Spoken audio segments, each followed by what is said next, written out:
Hello, everybody. Welcome back to Sovereign Lovestream. You want to introduce the topic? Hi, happy Sunday. I'm Vanessa and this is Danny. And this week we are talking about divorce, Yep. coping with divorce, and co-parenting, step-parenting, all that good stuff. We're both divorced. We were both previously married, and I have a son, a 9-year-old from my previous marriage. So, we've had a lot of challenges in our relationship centered around both coming out of former marriages, and also the challenges mostly on Vanessa's part. But there are challenges even for me, both dealing with my ex-wife and co-parenting with her, and then co-parenting with Vanessa. And she'll share some of her feelings about that. But yeah, there are a lot of challenges involved in blended families. So that's the topic that we're planning to discuss today. And hopefully, you guys will take some value out of our experiences and or even share some of your own experiences or ways in which you've learned how to cope. Absolutely. If you're watching this on YouTube, if you leave a YouTube comment or a question or idea of how you've coped with some of these issues, absolutely, we'd be happy to feature that as well. So definitely let us know what you guys are thinking. Yep. So let's get started. How do you? Yeah. All right. Well, as we stated, we've both been previously married, and I think one of the things that we realized early on, especially in our relationship, is how we choose our partners. The fact that we select partners, especially through our work in therapy, we learned that a lot of the reasons why we choose our partners, or some of the underlying reasons why we choose our partners, are our effort to resolve childhood issues. Now, that could be related to parents, to caregivers, or any other situation or trauma we may have encountered as children. And obviously, that means that when we move on to another relationship, some of that baggage is still carried on from our previous relationships. Mm-hmm. My past marriage was definitely much shorter than Danny's. I was married for about 1.5 years when I got separated. And I guess that made it a bit of an easier cut. We didn't have children together, so that, it was easier to just cut ties at that point. I don't feel as though I have as much... I do. I recognize that I do have plenty of baggage. One of the things that was a major issue for me in my marriage was lack of communication. We had a really hard time talking to each other and becoming vulnerable with each other. I think the breaking point in our marriage was when I got pregnant and had a miscarriage, and how he dealt with that, how he dealt with even the news of us having a baby. And I think that created a lot of fears for me surrounding pregnancy. It isn't until recently that I started letting go of those fears. I recognized that I was reacting a lot to Danny's concerns with having a baby early on in our relationship, because I was afraid of the same thing. I was afraid of him not wanting to have a baby with me, and that carried on its own set of fears and reactions. So I think one of the things that we've recognized, or we've learned recently, or we're able to identify more lately, is when we're reacting to each other, sometimes it's not a reaction to Danny. I'm having a reaction to what I'm afraid he might be thinking based on the behavior of my ex-husband. Mm-hmm. And going even deeper, maybe reactions of our parents. Exactly. Yeah. Oh, you're going to go there next? No. I mean, that's absolutely it. It's you. Ultimately, that's what it is, right? It's fear of reliving those traumas as a child, regardless of which parent it was or which caregiver it was. Yeah, for me, a lot of my relationship problems that I can see now in hindsight, a lot of my problems resulted from my feeling that my mother, I guess there was this period in my mom's life, and now I can kind of look at it more objectively, but I basically in my like early teens, like preteens and teens, my mom kind of went through this period where I guess she was frustrated that she was, not that she was a stay-at-home mom, but I guess she had been devoted to her children for so many years. She was a stay-at-home, like on and off at times. And I guess she went through this period of frustration where she wanted to kind of get some of her own life back. So she was like going to the gym a lot and she would go out with her friends. And I guess I interpreted that as like, I guess because I didn't have like a lot of conscious memories from younger, I interpreted that as, oh, my mom, it's like annoying for her to have kids. She wants to be out, you know, like going to the gym and doing other things. Now, as a parent, I realize like you need these mental health for mental health reasons. You need to be able to like have some alone time away from your kids, time with your friends, decompress, you know, time at the gym to, you know, for, you know, self-care. But at the time I kind of developed this idea that, you know, it was kind of an inconvenience for her to have kids. And so like that just became a belief system that I integrated. And so now I viewed everything she did through that lens.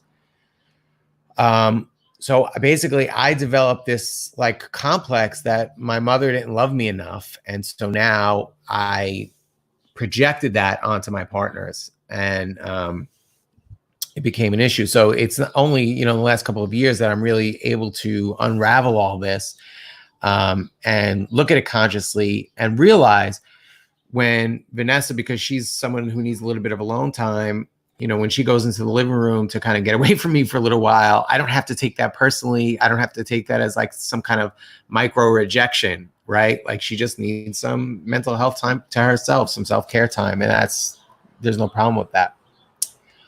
I feel like I might have digressed a little bit. No, but I mean, that ultimately, those are like the little moments, and in the beginning, that used to be rejection for you. Yeah. You know, if I took that alone time, it was like, oh, why are you rejecting me? Why don't you want to be around me? Why are you taking time away from me? As opposed to looking at it as, oh, she just wants some self-care time, some alone time. And it's not a reaction to me. Right. But I also think that, you know, especially in the past few weeks, we've kind of been diving into at times those feelings that these reactions to each other that are really just reactions of those childhood traumas. And at times they get mixed up with our previous partners. Yeah, for sure. My mom passed away. So I think that created a unique situation where then I projected those things I used to project onto my mother. I started projecting them onto my ex-wife, and reacting to her the same way I would react to my mother. And so I think that caused a lot of our relationship issues as well. I certainly contributed to them. And because you guys had such a long relationship from when you guys were teenagers, we were together for almost 20 years. Yeah. Yeah. So then it becomes mixed together, right? Yeah. Where it's not as clear that it's all in reaction to your relationship or your perceived relationship with your mother. And that's not to say that me and my ex-wife didn't have our own issues, just that we developed during the marriage. We certainly did. And I think it's important to know, because I think sometimes when you're discussing ex-wives or ex-partners, there can be this feeling of like, well, it's their fault that we're not together anymore, right? But I think it's important to understand that we all bring these sort of childhood traumas into our relationship. And if the relationship doesn't work out, it's not really necessarily like I don't think it's helpful or healthy to cast blame on each other. I think everybody shares in the blame. And in that sense, we're all kind of innocent, right? Because we're all victims of some of these things, these childhood traumas that we've, right? Like, so for me as a 13-year-old, not being able to understand that my mom just needed some self-care, yeah. Right?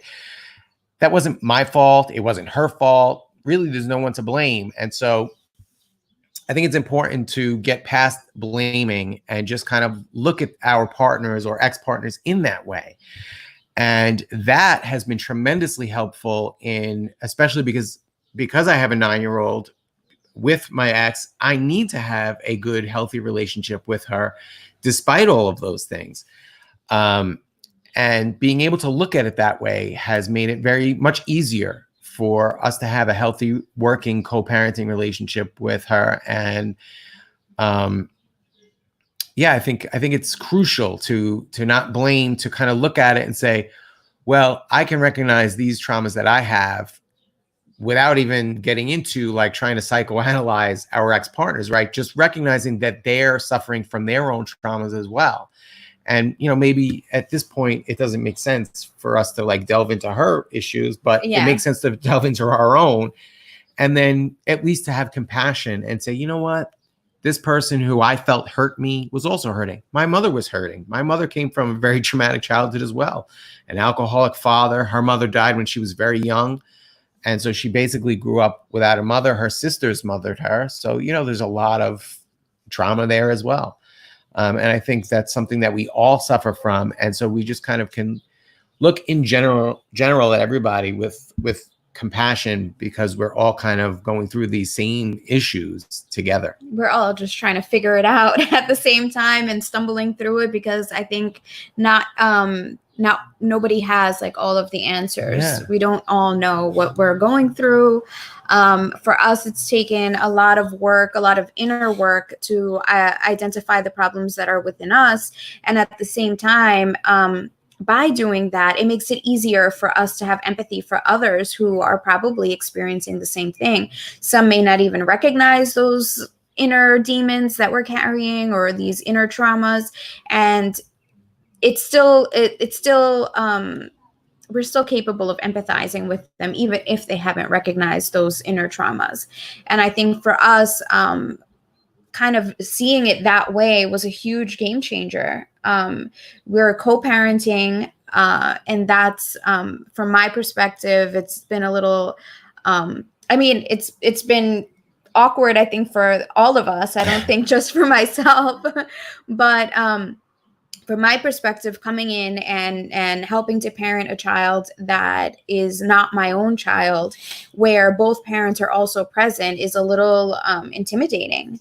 There were a lot of times where I was struggling through not overstepping, knowing my place in the co-parenting relationship. In the very beginning, when it was like drop off and pick up, it was awkward. I didn't know what to say or what to do or how to respond. And I understand, I can only imagine that for her, it was the same. And it took a lot of time, I think, for us to finally find some kind of footing or some kind of relationship where we could kind of set our defense mechanisms down. I think in the very beginning, there were a lot of defense mechanisms up. It was very intimidating, probably for all of us. I mean, Danny being stuck in the middle of his ex-wife and his new partner, and how do you navigate that relationship? How do you navigate parenting under those circumstances? Because, regardless of how we feel about each other and about the situation, we are parenting a child, and that's a big responsibility. And, in moments like that, sometimes you have this moment of should I just ignore what I feel, bury that and just go on with the parenting, or do I let it explode? And we've kind of been able to find a middle ground where we've been able to talk about it, work through it. Where we can even talk to my ex-wife about some of the things that we're feeling or issues. And I also want to note that the children involved in these situations can absolutely sense the tension. It did take a few years before we were able to have where Joanna and Vanessa were able to have a friendly relationship, right? Where it was kind of, before that, it was kind of just avoiding each other. Yeah. And even when you were in each other's presence, you didn't quite know what to say. So it was kind of ignoring each other. In some way. Yeah.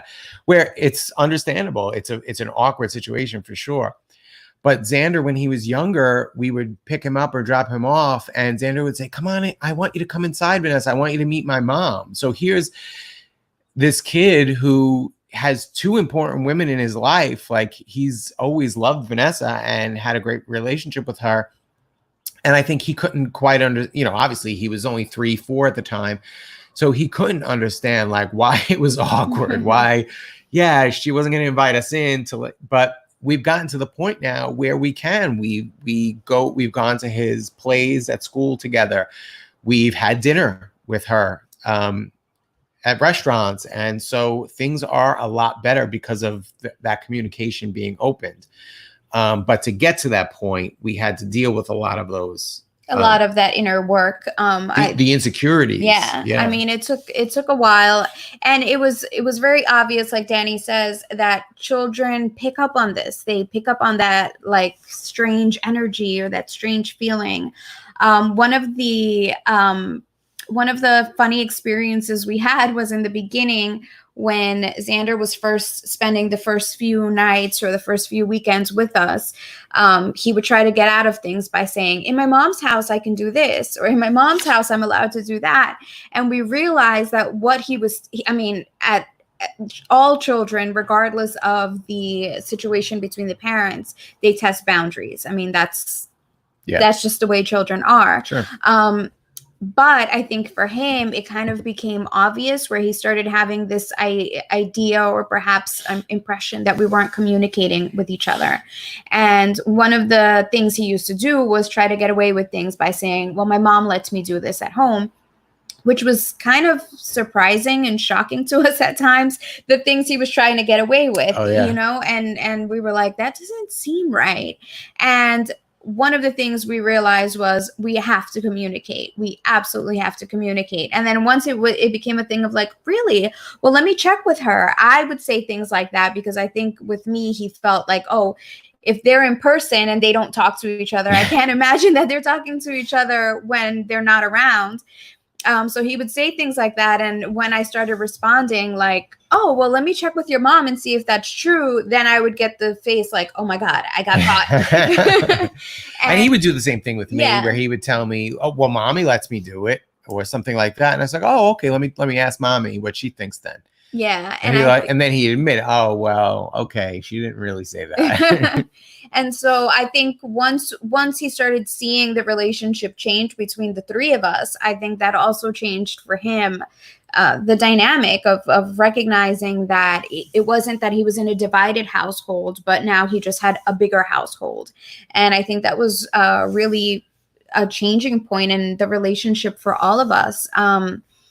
I think one of the biggest things for me was, I've been struggling with fertility issues, and I had to do a lot of inner work because I was feeling like a victim constantly, like, oh, why can't I have children? Why isn't this, why is the universe punishing me? Like looking at things that way. And it wasn't, I was actually through a conversation with my mom that she made a comment like, well, you're really lucky because you're in a situation where you do get to parent at least part-time. And it took me shifting my attitude to an attitude of gratitude, really, that I began to realize, well, yeah, if this hadn't been the case, if this wasn't the situation, I would have no opportunity to parent at all. And a couple of years ago for Mother's Day, I actually sent her a message and I said that to her. I thanked her for allowing me to be in Xander's life. And I told her that I appreciated her and admired her for, dealing with the situation the way she was dealing with it. And I think that kind of set the tone a little bit for the relationship that we've developed over the past couple of years. Now, it took a lot of inner work for myself because it meant taking myself out of a place of victimhood and also recognizing that she was probably struggling through her own, through the circumstances herself of having to be a single parent part-time, of having to share her son with somebody else, and I think that's hard. And for a moment, I was looking at it selfishly and worrying about how I felt about it without really paying any attention to what she might have been going through. And I think a lot of us tend to have that selfish perspective of like, this isn't fair for me, but what about the other person in this circumstance? And I think after that, we have kind of both been able to show appreciation for each other. She's reciprocated that appreciation as well, and thanked me for parenting her son also. And that kind of shape things in a different way for us to be able to go to some of Xander's school activities and sit next to each other and chat and take pictures of him at the same time and kind of joke about, the funny things that kids do. And that's been really that really shifted from the first couple of years where we were barely acknowledging each other's presence. I honestly think that communication you guys had where you shared that appreciation, she also expressed back that she appreciated that Vanessa was so loving and caring,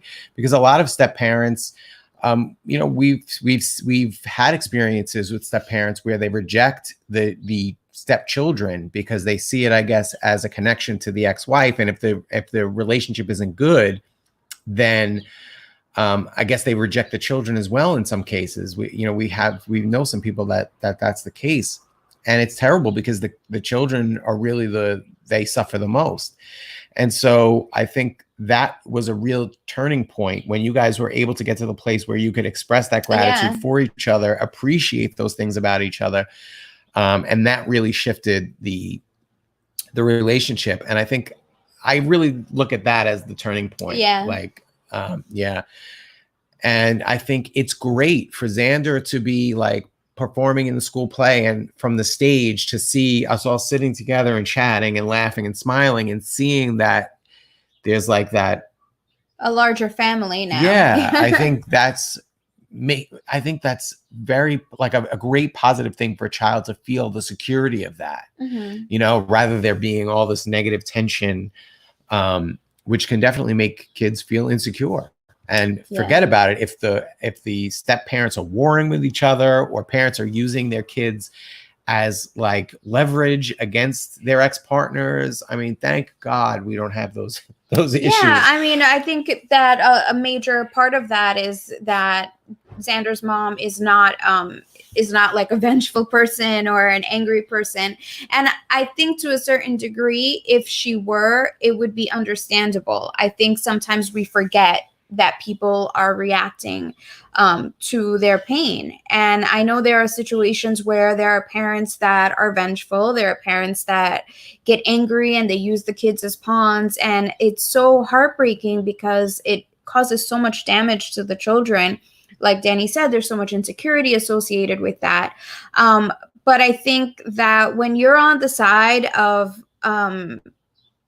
when you're on the receiving end of a parent who's being aggressive or who's being nasty or using the children, our first instinct is to raise your defense mechanisms and to assert your rights or your dominance. And it's understandable to have that reaction. But ultimately, I think it's really important to recognize that person is acting that way out of pain, right? Or fear of losing fear really that comes from pain. Sure. Yeah. Ultimately it all comes from a place of pain. And I think once we start recognizing those things and that it's not a personal attack on yourself, that it's more like this person is really hurting.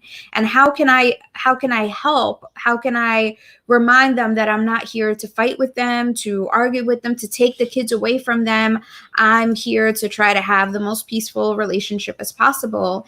The most peaceful relationship possible, and ultimately for the benefit of our children. Yeah. And it can be super intimidating. I know there's this stigma associated with step parenting.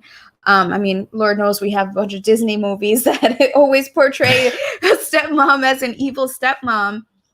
And I think that a lot of us coming in as step parents have that fear of, oh my God, I can't be the strict parent because then I'm going to be the bad guy. I'm going to be the evil stepmother. I can't say no. I can't. And I'm definitely not the strict parent in this relationship. So that's been a struggle. That put her in a position where basic disciplinary things that maybe I was kind of oh, whatever, it's not that big of a deal. And now in hindsight, I see a lot of her points were like where she was dead on, and her suggestions and the things that she was trying to teach him were right. And I wasn't taking it seriously. And so she's in that position where, oh, I have to be the evil stepmom and lay down this discipline. And that's not fair. And so I had to work at changing my perception to really like back things up. And obviously we discuss these things ahead of time and come to agreements. But I have to be willing to be conscious in the discussion and not just like she says, I have a concern about this. And I'm just like, whatever, it's not a big deal, because then that completely shuts down her perspective.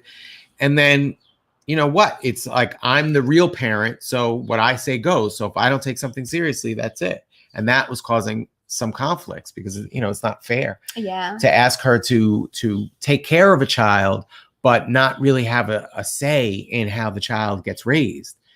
That's something that I didn't even think of. Like, it didn't even dawn on me until we had that conversation, or until we had that conversation several times for me to really get it. And we actually recently had a conversation with a friend who was also a step parent for some time, and she worded it in a way that was very I guess, eye-opening, and I guess put into words what I was feeling for so long.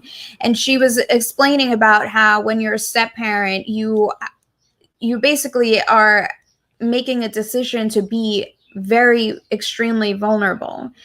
So as a step parent, you love the child unconditionally. This is your partner's offspring. How could you not love this child, right? And you give the attention, the love, all of it, and knowing that at any moment this can end. Because if Danny and I were to split up for whatever reason, Xander wouldn't be in my life anymore. And so it's choosing to give all of that love and affection and care, knowing that it can be taken away from you at any moment. And I think a lot of us struggle with attachment issues, and even in relationships. So it's one thing to learn to have a non-attached relationship where we don't have attachments as a couple, but it's even stronger when it's with a child, to parent a child, to love a child. And in my situation, to love a child when I'm struggling through fertility issues is even deeper, right? I have this desire to be a mother, and I have this opportunity with a child that really is, you know, I'm not in, at times it can feel like I'm not an actual parent. You know, he has his mom and he has his dad, and sometimes it's a little awkward, you know, being in that dynamic of knowing that there are certain times where it's going to be mom and dad. You know, I'm not replacing his mom. And children don't have these limitations on love. Like, oh, I can only love my mom and my dad as my parent. Kids are very open with who they love and how they can love. And I think as adults, we tend to start limiting it. Like, oh, if I give away too much love, I'm going to run out of it. And it took a while for me to recognize I'm not going to run out of love. If I love him and one day, for whatever reason, he gets taken away from me, I didn't lose the love that I gave him. But it is a very scary experience. It's scary to recognize that. Yeah. And it's scary at times to feel like, I don't know, am I overstepping boundaries? We had dinner, was it like a year ago? I think we were having dinner, the four of us, with his mom, and he was doing something at the table, and I corrected him, and I had the instinct to do it because when we have dinner, and you know, if he's doing something that I think I need to call attention to, I said it, and in the moment I kind of froze, like, oh my God, but his mom's here, like it's not my place to do that. And it was really scary in that moment. And I think like sometimes the biological parents don't recognize that that's where I'm like filtering myself or saying, you know, can I say this in front of his mom? And even sometimes with Danny, I have a hard time feeling confident, I guess, with how I parent. Luckily, we've kind of worked through that. So, you know, enough where it does take being vulnerable. A lot of our relationship issues ultimately come down to vulnerability, and me being able to say, hey, I can't be the evil stepmother. I don't want to be the evil stepmother. Or even just the emotionally distant stepmother. Exactly. Yeah. So, I need you to be present when we're together. You're his biological parent, so he needs your attention, and I can give him all the attention in the world. But if you're not present, it's not going to be enough for him. And it feels like rejection to me. And I understand he's not rejecting me, but he needs his parent. And so it's taken us having these conversations, and it's scary because nobody wants to be the one to say, hey, I don't feel like you're being present right now. And I need you to do this for the benefit of our relationship as a couple, as parents with a child, as co-parents with an ex-partner. Like this all needs work. For me, I think the kind of conditioning, right? There's like the cultural conditioning where the dad tends to be less involved in the child. Like the mother does the mothering, right? And the dad is there to do certain things, teach the kids how to ride a bike or whatever. But it's like, there's this idea that fathers are less involved. Now, I've always been more involved because for the first few years, I was a stay-at-home dad with him. So I've always been very heavily involved. But even then, I kind of, I guess, developed the habit that when his mother was around, like I've had him all day. Now I can relax a little bit. Mom's home from work, so she can take him. And so I kind of developed that pattern. So that carried over. So when we would be here and Vanessa's around, like I feel like, oh, I can take a back seat. I can get on Facebook for a little while. And even though he's here, and she's right, I'm only seeing him half the week. So he wants my attention. When he's here, he's like, oh, finally my dad. And I'm like, I don't know, it's something that I've changed for the most part. I mean, obviously it's something you always maybe. It's a work in progress. Yeah, it's a work in progress for sure. But I'm certainly a lot better than I used to be. That's for sure. Yeah. But yeah, I can definitely admit that there were those moments. And I think that comes with, I had but I had maybe a less common situation of being the stay-at-home dad where, in a way, maybe I kind of understood now better what my mother went through, right? Like where she wanted to go to the gym. But instead of going to the gym, I was getting on Facebook or something, like having these Facebook debates. So yeah, that kind of helps me empathize with that a little bit, I guess. Yeah, and I think the most important thing in the couple, for example, in our situation where we're navigating co-parenting, it's important to, as I said, be vulnerable, but also be willing to listen to our partners. It's difficult at times it's difficult to say these things, right? How do I, as someone who's not an actual parent, tell an actual parent, hey, I don't agree with what you're doing, right? There's this fear in me that he's going to be like, well, you're not even a parent. Like how, and he's never said that to me, but I had that fear of him saying to me at some moment, you're not even a real parent. So what do you know? I'm his dad and I know what's best for him. And, to a degree that may be true, there's this intuition because there's the blood relationship, but as an outsider, I also have a different perspective as I'm watching how this more objective one. Yeah. Sure. As I'm watching the relationship develop, I can see when Xander changes. I can see when Xander's looking for more attention. I'm observing all of these reactions that he's having, but then it's scary to have to say that. And, ultimately, it is a matter of being vulnerable. I think if I had just shut it down, and I did shut it down for a lot of years, where I just would, especially back when we were only seeing Xander on the weekends, I felt Xander really wanted Danny's attention. And if I was around, Danny would take that step back. Like, oh, Vanessa's here, she'll take care of his needs, and not in a fully disengaged way, but kind of like taking a step back. And I'm in a hyper observer mode, I think, a lot of the time.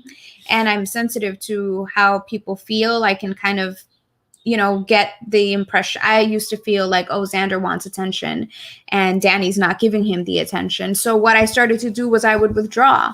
I would try to stay away as much as possible to try to give them alone time. And that was detrimental to our relationship because then we weren't experiencing the relationship of the three of us being a family. And that was activating a lot of my insecurities when she would withdraw like that. And I was not just feeling the rejection myself, but feeling like she was rejecting him as well. And I at first didn't understand what she was going through. And it took us a few years to really work through that on both sides. And so if you're in my position where you have a new partner who's a step parent, be sensitive to that and be supportive and allow them, give them the space to have that voice. What she didn't understand was that I can sense her.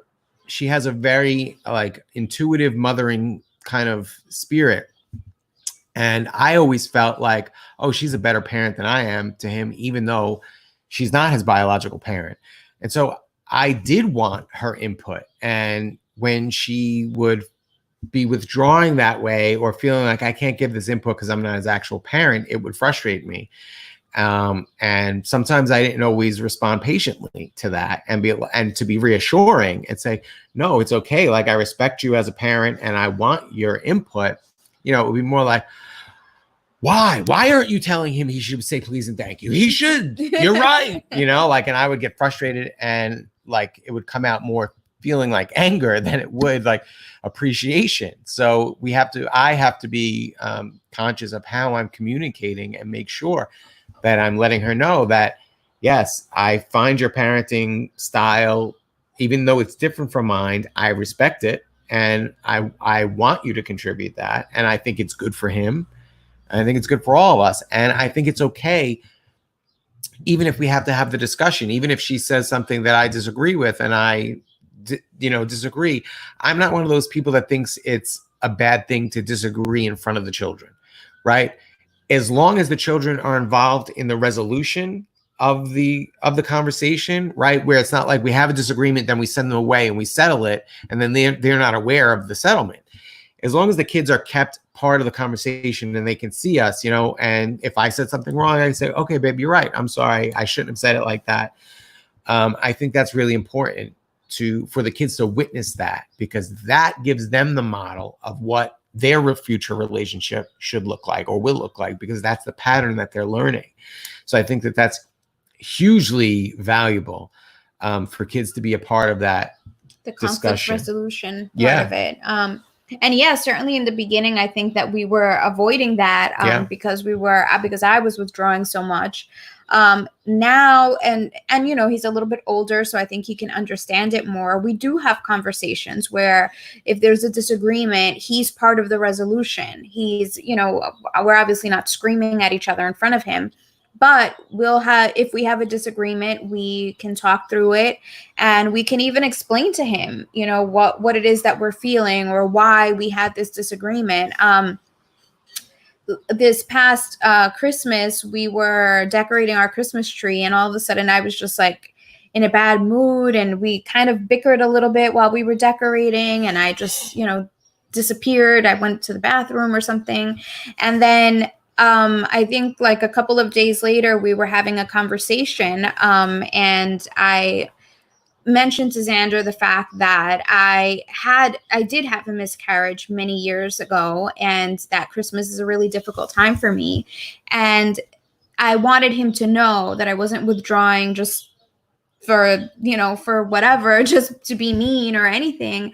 I was vulnerable, and I said to him, sometimes it's really hard. Sometimes I get sad and I don't really know why. And I don't want you to think that I'm upset with you, or that I'm upset with your dad, or that I'm just being cranky for the sake of being cranky. Sometimes I'm just hurting and I don't know how to express that. And I think some of us think like, oh, kids don't understand that, but they absolutely, it gives them the freedom to know that sometimes I don't understand my feelings, and that's okay. Like, it's okay for me to have this moment of sadness that I can't really communicate right now. But, Vanessa had that moment, and then a couple of days later, she was able to put it into words and we had a conversation about it. And so I think it's so important to give kids the freedom to express themselves. We've had moments where, you know, there were periods in Xander's life where he had a little bit more of a feeling of missing his mom, like he was struggling to sleep at night. Mm-hmm. And we had to have these conversations of like, you know, it's especially when we transitioned, I think, from just the weekends to half of the week, it was a little strange in the beginning. Or if we had situations where his mom had to go away for work and he was staying with us for a few extra days, and it would make him uncomfortable because he already had a schedule of, I only come on the weekends, and then Sunday night I'm going back home. And he's like his mom. He needs a very regimented schedule, like structure. Yeah. And so it was, you know, we had to have these conversations of, it's okay, I understand that it's confusing and it's frustrating. You have your schedule, you have an idea of where, you know, where you're supposed to be or where you're going to go. And I understand if you miss your mom, and we can FaceTime her, you can talk to her, and, you know, I get it. Somebody says they like my shirt. So, yeah, I think having these conversations where we allow kids to explore their feelings, because it's hard for us as adults, and maybe we have a better grasp on how to deal with our emotions, but kids are just learning that. And, you know, seeing mom a few days a week and then seeing dad a few days a week, it's confusing. I mean, Xander was very little when we started that that transition of being in two homes at you know, having two homes basically. And I think he mainly got used to it. I don't think that's something that he really questions now. I can imagine that for older kids, it would be a lot more difficult. Like, he grew up with that change. And as we're younger, it's easier for us to adjust to situations. But as kids start getting older, it becomes confusing. It becomes frustrating. Your life gets changed up, you know, gets turned upside down. And if that's what it felt like for us as adults, because I felt that way, all of a sudden I have a child in my house, all of a sudden I'm, you know, making dinner, and I'm thinking about, well, what can I make the days that Xander's here that he's actually going to want to eat? And I keep telling her, make whatever you want, and he's going to have to eat it because, you know, that's life. But, you know, I also want him to be happy. I don't want to have to argue every time we have dinner. So, you know, it's slowly incorporating foods for him to try out. It's also difficult because the parenting style may be different, right? You and Joanne had a particular style of parenting. For me, I grew up a different way. You know, my parents were immigrants, and they were a lot more strict. They come from a small town. They're very conservative. So I had a more strict and rigid upbringing, and all of a sudden being exposed to something completely different, it was hard. And, you know, it took a lot of conversations, a lot of, you know, back and forth as to which way was the right way, and let's try this or let's try that. We've done a good job, though. We're trying. I'm going to give us props. You know, two of the books that we've mentioned these books before, and I just want to mention them.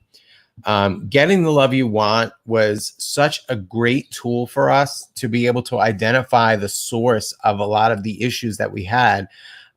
It teaches you how to recognize the childhood traumas and how they translate into kind of, you know, unhealthy behaviors in your romantic relationships.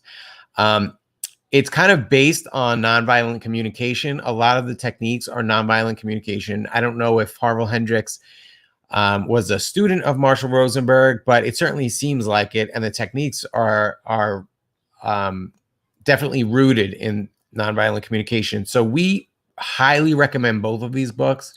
Both of these books were very crucial in us identifying a lot of the unhealthy behaviors and helping to fix them. Certainly it was a lot harder for me to implement these strategies than it was for Vanessa, who is a very empathetic person. And really that's the basis of both these books, is empathy, just putting yourself in your partner's shoes, trying to understand how they see the world. so that you're not as offended and you don't take it personally when they have a different opinion or a different behavior. And so that kind of removes a lot of the conflict.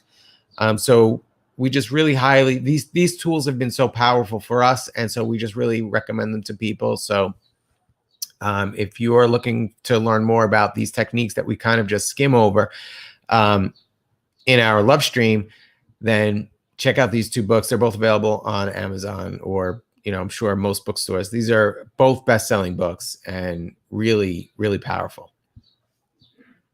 Yeah. I think I was going to say something and now I forgot.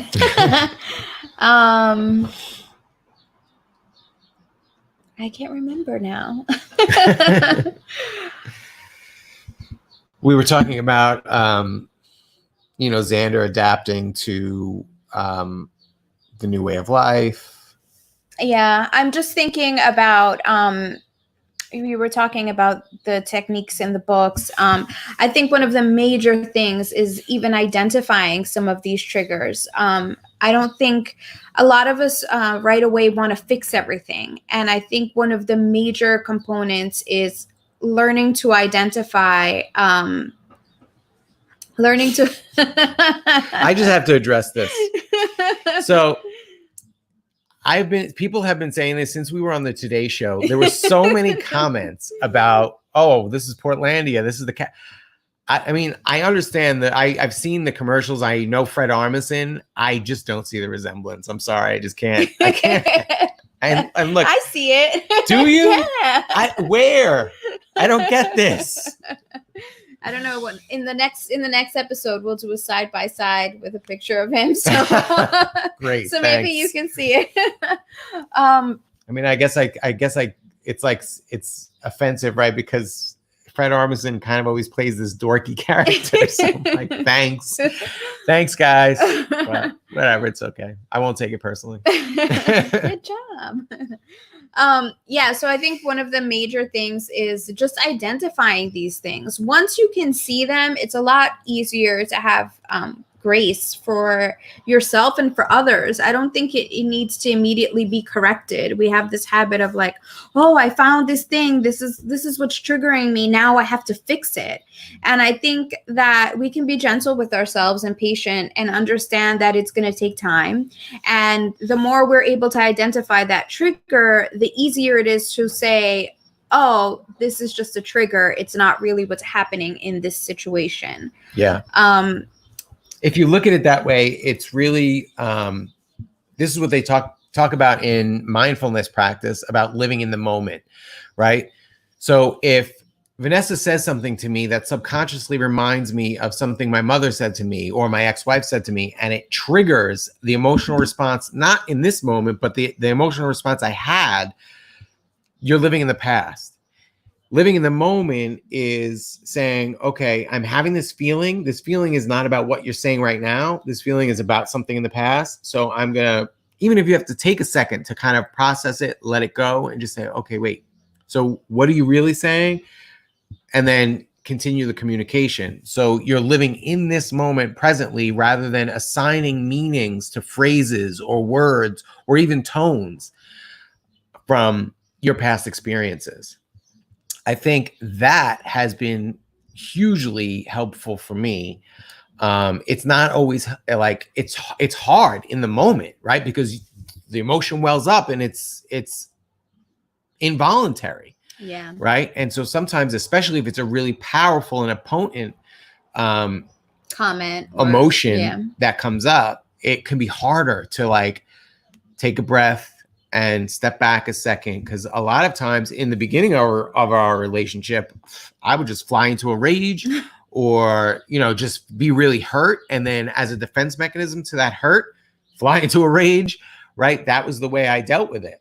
And I just dealt with things by shutting down. If I felt hurt by something he said, I would assign, all these other ideas from either past relationships or from my childhood, and I would just shut down. Okay, I can never say that again. I'm never going to address this thing again because this is reminding me too much. And even if I didn't recognize what it was reminding me too much of, I had already made these associations. If he's saying this thing to me, if he makes this comment about my parenting, he just doesn't think I'm a parent, so I don't have a say. And then boom, shut down. No need to talk about it anymore. I'm just going to step back and never make a comment about parenting. I'm not going to parent anymore. I'm just going to babysit when asked to babysit. I'm going to cook dinner, and that's it. And that's not what I would want. That's not what I want from a partner. I want somebody Exactly. fully engaged. And so I want to give you that permission to be fully engaged. I want you to love him like you're his mother, and I want you to have the freedom as if you were his mother. His extra mom. Yeah, a second mom, not a stepmom, a second mom. I think there's also these like strange feelings, right? Like I've always had this like awkward reaction when we go somewhere and, not everybody knows our situation or our circumstances. And they'll say to him, like, your mom. And I always like freeze, like, oh my God, this is going to be the day where he's like, she's not my mom. He's never responded that way, which I think is kind of funny, but we've never had that conversation. And I guess there's always this fear, right? That it's inadequate. Like I'm not really his mom.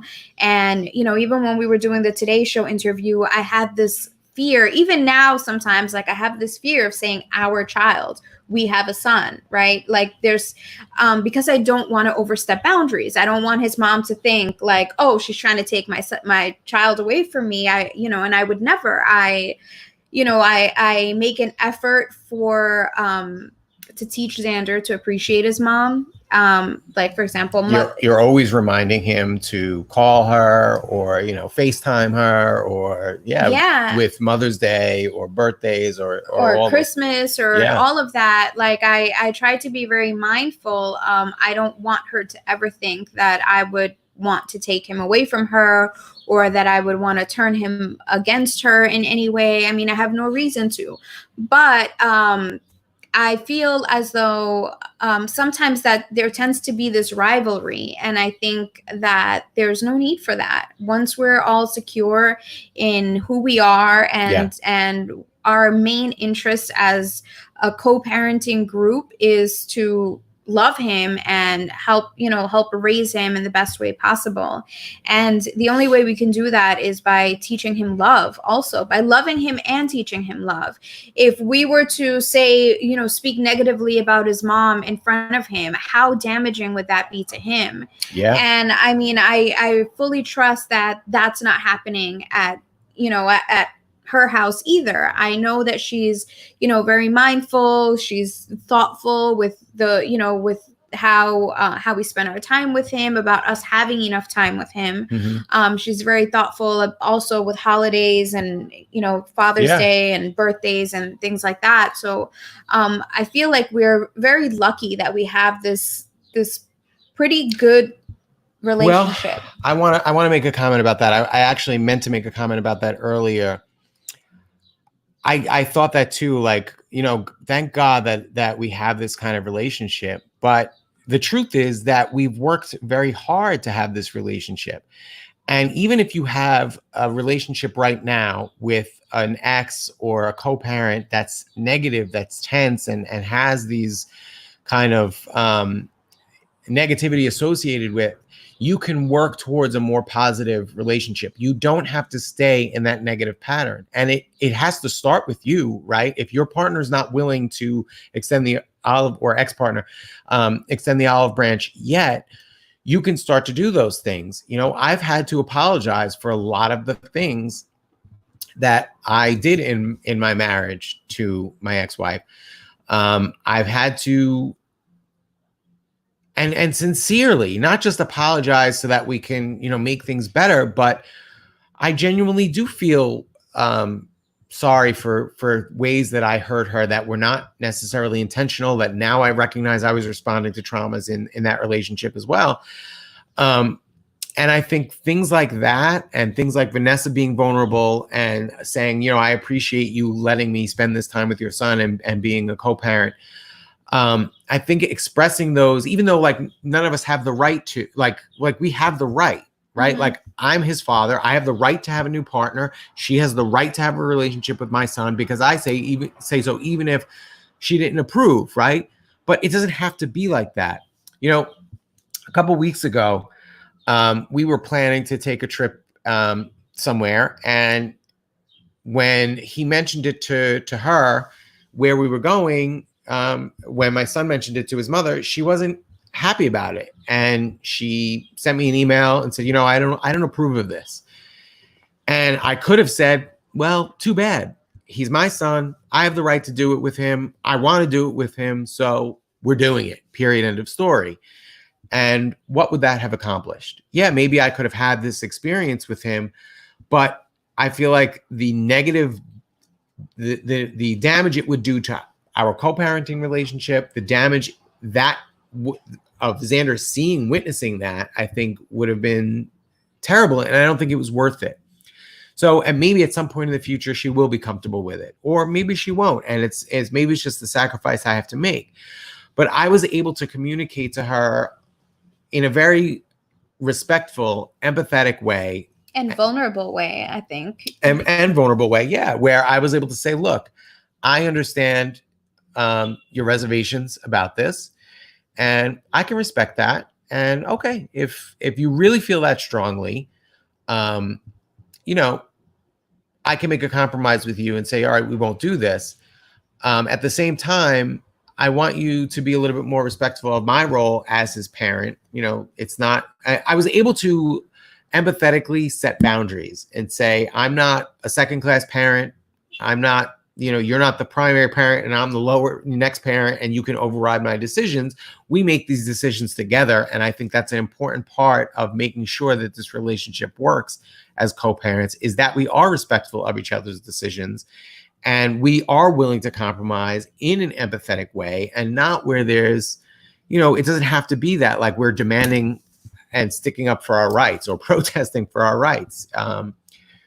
And one of the things that you also said was, if you disagree with, if you have reservations about certain things, let's talk about it. Let's have a conversation about it. Don't let things slide and then later say, I let all of these other things slide and this is where I draw the line. Right. Let's have the conversation from the beginning. From the moment that you feel uncomfortable with something, let's have that conversation. I want you to feel comfortable having that conversation with me.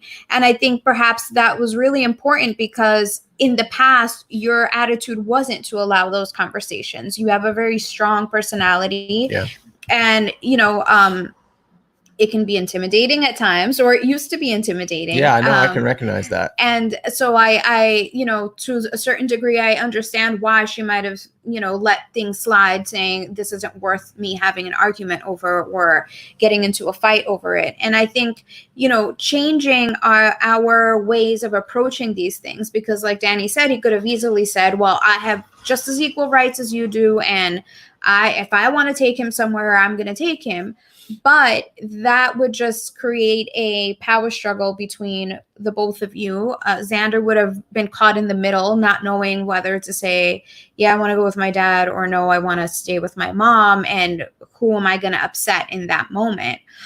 We actually asked Xander how he felt about the trip. And you could tell he already felt like, I'm in the middle. Like, he was afraid, what do I do? He was afraid to tell me that he didn't think it would be fun. Yeah. He thought it was going to be a boring trip. And you know what? That's fine. I have no problem with him saying, Dad, I just don't think this is going to be fun. I really don't want to do this. I'd rather him say that than, I also was afraid that, maybe his mom was trying to, put those ideas in his head, like, don't do it. But if that's the case, I have no issue with that. And, like I said, I'm willing to compromise. And I know from my ex-wife's perspective, when we were married, I was a very different person, and I would have probably bullied her until she submitted to my opinion. And I have done that, and that's something that I had to apologize for. I'm Italian, and we can argue. We get loud, and when me and my dad have arguments over politics, it's who can get the loudest. That's who wins the argument, right? So, that's what Sunday dinners are like. It's in some Italian households, and I'm sure maybe other households as well. Yeah. But so I recognize that that's an unhealthy behavior that I had in our marriage, and so we're not as close as we were then. So she doesn't know that I'm more empathetic now. Maybe she doesn't really realize the full extent of it. I think she can see it, especially in the way that I've been interacting with her, telling her, look, if you have a problem with something that we're doing, please talk to us about it. Let us know, and we can either explain our reasoning so that it helps you feel better about it, or we can make compromises or whatever it is, but we want that communication to be open. And so I think she must be able to see some of that change. I mean, and ultimately, if she doesn't, it's still our job or in our best interest to have these, to have these conversations, to try to continue having these conversations. I think sometimes we make changes and we assume that the other person automatically knows that we've made those changes. Yeah. And there's no way, right? There's no way to know. Right.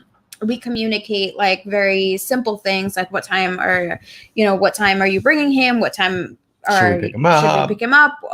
This is our plan for homeschooling. He already played 4 hours of Fortnite today. Don't let him play anymore. Yeah. So we do try to communicate as much as possible, but sometimes those communications are so small and simple that there's no way to know all of the inner work that we're doing. And I think one of the most beautiful things that I've seen is as we're working through our relationship and the things that you've healed from, or that you're working to heal from, they're also being applied to that past relationship. You are, as you make amends for things, for mistakes you've made in this relationship, you've also gone back and tried to make amends for the things you did in the past relationship. Yeah. And it's very easy to say, well, I'm not in that relationship anymore, so who cares? Like, she probably doesn't need to hear that. And maybe she doesn't, maybe she's moved on from that and doesn't really care, or he doesn't. But it does help in some way to apologize for it, to recognize, because there is a sense of validation in that. And as I said, it isn't necessarily, not everybody needs that validation, but it doesn't hurt to know that the person that you were with has grown in some way. Yeah. Especially when we're co-parenting, for her to recognize, like, okay, he's grown and he's co-parenting my child, and so he's, I know that his mentality or his attitude has changed a little bit. Yeah. And it's so helpful. It provides a sense of peace, at least, to know, like, okay, my partner's showing some growth and some maturity, and I can trust that my child is in good hands. And, maybe that's one of the fears, right? When you decide, I want to take him on a trip here, how would she know where you are without fully having that conversation with you? And so to respond that way kind of puts things into perspective a little bit more. Ultimately, we have no control over anybody else but ourselves. And sometimes you're going to find yourself apologizing for things and the other person's not going to care. The other person's not going to change. The other person's not going to respond in the way you expect them to. And that's okay. I mean, it's everybody's fighting their own battles. Everyone's doing their own work or not doing their work. I mean, we don't know. And I think the best we can do is to try to have empathy, especially when children are involved. It's a lot of work. And I think ultimately we do it in hopes that our kids don't have to go through the same cycles that we have gone through. And how beautiful is it to have Xander see his parents, having a nice relationship. I mean, a couple of years ago, Xander was sick. We spent Christmas morning there. Mm-hmm. And, that we can have that type of relationship where it's not like he's split up or divided. One of the things we tell him is, like, now you have an extra family, you have like more grandparents, you have more cousins and more aunts and uncles. And that's beautiful. It's beautiful that we can have that instead of him feeling like he lacks something, he's gained something. And to see his mom and stepmom, talking and laughing at times together, I think that's a big deal. And I think it would benefit way more children if more adults were in a position to, it takes setting your ego aside. Yeah. That's really what it is. Yeah. Yeah. To set your ego aside, to recognize that even if someone's hurt you, they're hurting you because they are also have been hurt. And so if you can have compassion, even if they're lacking compassion for you, it can heal that relationship. I think that kind of goes back to what I was saying before, that if you have a negative relationship with your ex right now, you can heal that. I mean, and it may take a lot of work, and maybe it won't ever be healed, but it doesn't hurt to try. It can only benefit you, even if they refuse to respond to it. It certainly will help you to become just more compassionate and free of those things that were holding you back, to love your new partner, or if and when you have a new partner, to love them more openly. Because what happens is when we pile on these, I keep saying this over and over, but it's just so true. When you pile on these self-defense mechanisms, it protects you for sure. It protects your heart from feeling the hurt. I don't think it really protects you from being hurt, because I think they're still buried down in there. It may numb you to the pain so you don't feel as hurt. But when you can't feel that hurt, you also can't feel love as deeply and as potently. So you're also limiting the love you can feel. So, you know, you have this relationship with an ex and they were terrible to you, and maybe they're, being abusive to you now, using the kids as weapons against you, using them to manipulate you. You're not going to see them unless you give me X amount of child support. I'm going to go to the court and this, that, and the other thing, and all those things. I mean, I have friends that are unfortunately going through these traumas, but I lost my train of thought. You can still you can still heal yourself in the process of trying to heal it with them, even if they refuse to, and even if they're dug in and they refuse to be vulnerable with you. It's still healing you to be vulnerable with them. So I think it's still beneficial, even if they refuse to respond. And it's beneficial to your kids, because if they're experiencing a parent who is abusive, or feeling a lot of what's the word I'm thinking? If they're feeling resentment towards the other parent, that's what the kids are exposed to. Now you can be an example for your child and say, okay, I understand that mom or dad is reacting this way, but I'm still going to choose to be loving. I'm still going to choose to be understanding. And even teaching your kids, mom or dad is hurting right now. They're struggling, and they're behaving this way. It's not against you. It's not even against me. They're just really hurt right now, and we have to be patient and understanding. And that gives your child a different perspective, because it's difficult to be stuck in the middle of two fighting parents, and to feel like all you experience or witness on either side is anger or resentment or frustration. To at least be able to give your child a sense of peace when they come over, where they're not hearing, you speak negatively about your ex, or complain about your ex, or, fill their head with ideas. It's never healthy to say to your child, your parent, your other parent is toxic or mean or angry or just being vengeful for no reason.